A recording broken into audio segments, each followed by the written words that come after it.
अस्सलाम वालेकुम। आज हमारे पास रेडमी नोट 5 मोबाइल है जिसका अननोन बेसबैंड और आईमी रिपेयर करना है। सबसे पहले हम एडीबी अनेबल करते हैं डेवलपर ऑप्शन के ज़रिए से मोबाइल की सेटिंग में से। तो डेवलपर ऑप्शन कहाँ गया? ये रहा। डेवलपर ऑप्शन और OEM अनलॉकिंग दोनों पहले से ऑन है, बस आप लोगों ने अपने मोबाइल में ऑन कर लेने हैं। उसके बाद मोबाइल को कंप्यूटर के साथ कनेक्ट कर देना है ऑन हालत में। कनेक्ट होने के बाद अब कंप्यूटर की स्क्रीन पे चलते हैं और यहाँ पे हमने ओपन करना है अल्टीमेट मल्टी टूल, अपना UMT का जो टूल है। और उसके बाद हमने जाना है जी Qualcomm यूनिवर्सल टूल सेक्शन में। यहाँ पे जब हम जाएंगे तो उसके बाद हमने क्लिक करना है जी अनेबल डायग्नोस्टिक मोड पे।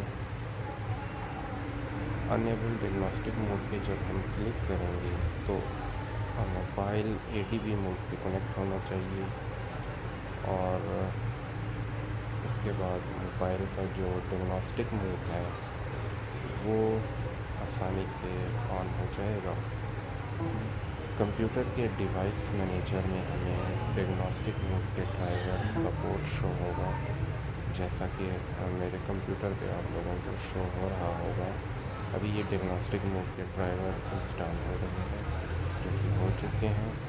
27 नंबर का पोर्ट है जो कि अभी मैं स्कैन पे क्लिक करूँगा तो यहाँ पे शो हो जाएंगे।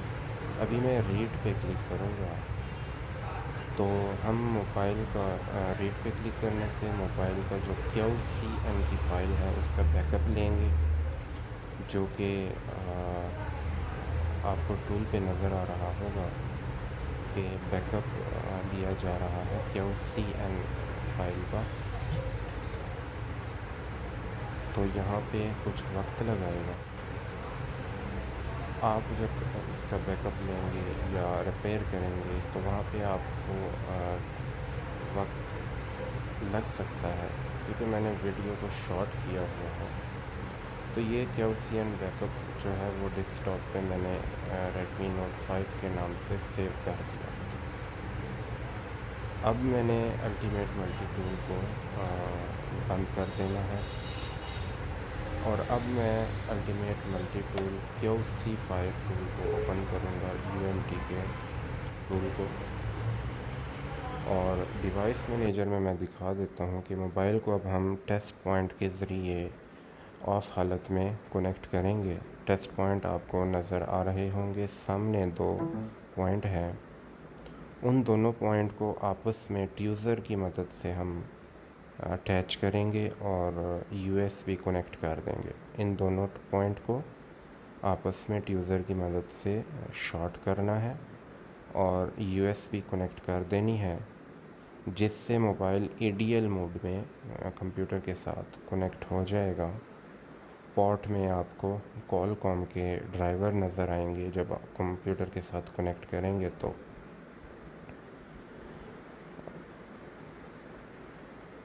जैसा कि अभी आप लोगों को नज़र आ रहा है, Qualcomm HS USB Q D loader के ड्राइवर आप लोगों को नज़र आ रहे हैं।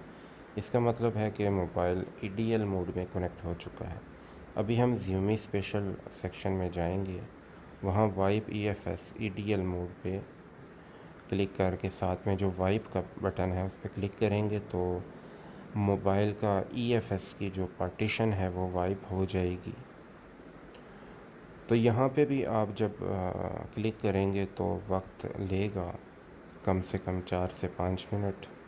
वीडियो को मैंने फास्ट किया हुआ है वक्त की कमी की वजह से। तो ये अभी लोडिंग हो रही है और देखते हैं।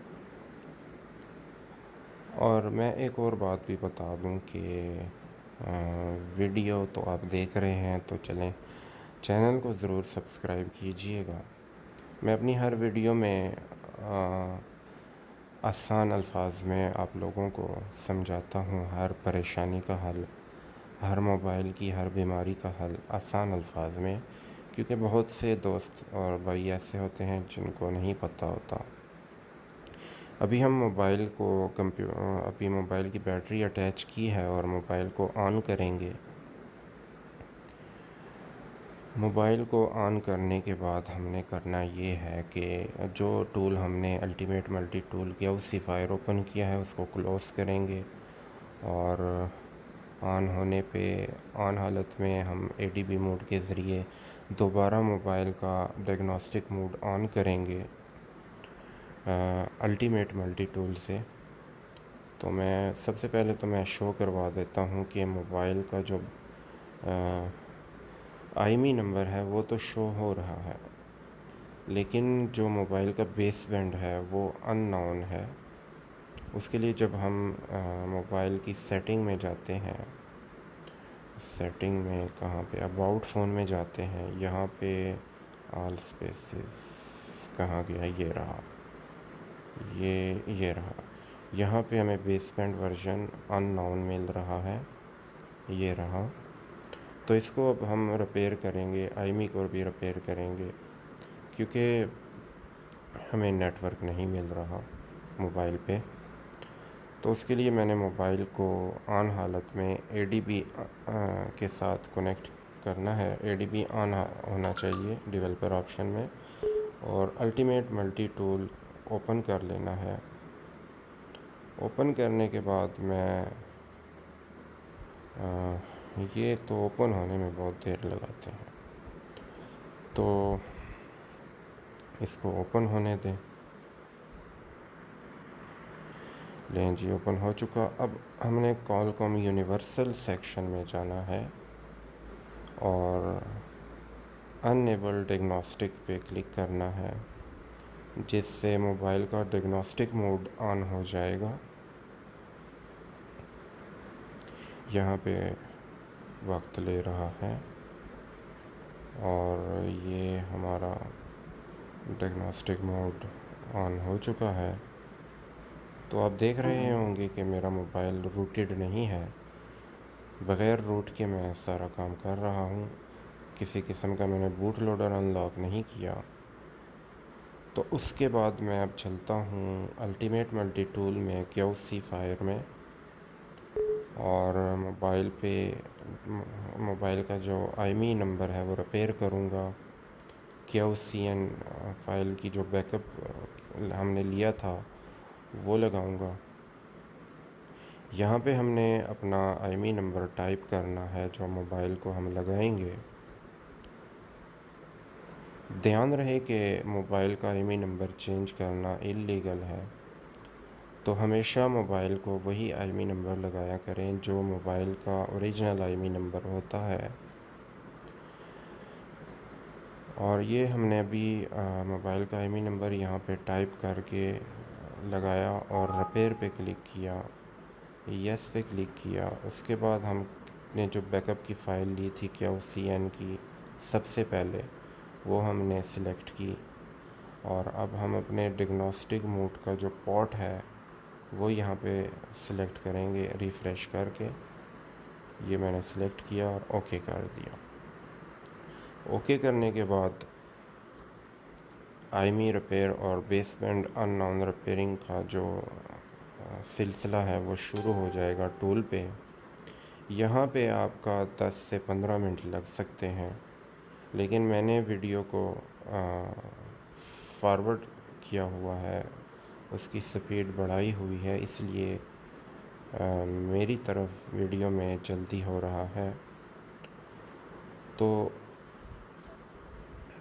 ये भी क्यूसीएन का डाटा राइट हो रहा है। अगर तो आप लोगों का मोबाइल का जो बेस बैंड है वो इस तरीके से रिपेयर नहीं हो रहा, तो मैं क्यूसीएन की फ़ाइल इंशाल्लाह वीडियो की डिस्क्रिप्शन में दे दूँगा। आपने वो राइट करना है, जिससे वो आपका मसला हल हो जाएगा। तो अब हम मोबाइल को कंप्यूटर से डिस्कनेक्ट करेंगे। ये हमारा काम तमाम हो चुका कंप्यूटर का, और मोबाइल को एक दफ़ा रीस्टार्ट करेंगे। पावर का बटन दबाया और रीस्टार्ट कर दिया मैंने। रीस्टार्ट करने के बाद मैं सिर्फ आप लोगों को चेक कराऊंगा कि मोबाइल का जो बेस बैंड है वो रिपेयर हो चुका है, और इसी तरह उसका IMEI भी रिपेयर हो चुका है, लेकिन सिम 1 में सिम नहीं चलेगी, क्योंकि रेडमी के ज़्यादातर मोबाइल्स के साथ ये मसला दरपेश आ रहा है कि ओनली IMEI 2 रिपेयर होती है। 1 अक्सर औकात रिपेयर हो भी जाती है, लेकिन मोबाइल में फिर बाज़ औक़ात मसले आते हैं, तो ये हम IMEI शो करवा देते हैं। ये IMEI हमारा 2 रिपेयर हो चुका है। और मैं सेटिंग में जाता हूँ, यहाँ पे अबाउट में जाता हूँ, और ऑल स्पेसेस कहाँ गया, मेरे सामने ही होता है, बस नज़र नहीं आता। ये रहा, और यहाँ पे बेस बैंड नज़र आ रहा होगा कि रिपेयर हो चुका है, और स्टेटस में जाके IMEI भी हमारा शो हो रहा है। दुआ में याद रखिएगा। अल्लाह हाफिज़।